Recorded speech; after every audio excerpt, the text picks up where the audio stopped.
ধরো লাড়ি পাথর থাল 10 টাকা দিয়ে সরিষার তেল দাও কাকা, ডালো আটু ডালো, আমাদের মুখে আটু ডালো, ওইটা তো মুখ বাড়ি গিয়ে আছড়ো বেহাও। এটা কি আনতো মানে আর কেস্টি চল এটা না এটা দিলে খাইতে পারবো না মুখ খারাপ হবে এটা দিলে খাইতে পারবো না এটা দিয়ে বাতা দিলে ভেঙে বসে আমাদের ঝালমুড়ি বানানো হচ্ছে, ঝালমুড়ি বানানোর প্রসেসিং চলতেছে, অবশ্য কাঁচাই গেছে বানান না, ঠিক আছে। একটু পর আমরা খাবো ঝালমুড়ি। অল্প একটু দিলে ভাতের মধ্যে দিলে তরকারির মধ্যে দিলে কেমন হয় আরে লাগাও না রে ভাই ওয়াও, গাড়াতে গাড়াতে সেই লেভেলের ঝালমুড়ি, সেই লেভেলের ঝালমুড়ি। একজনের হাতে বলো দিলে দিলে বলো বুঝছো দিলে দিলে দেয় হ্যাঁ দিলে দিলে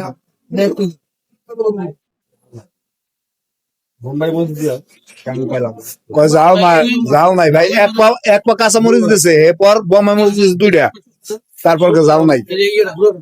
ভাই না না না গুড়াটা দিলে প্যাক করে গুড়ায় দাম হয়ে যাবে কয় দিন আমন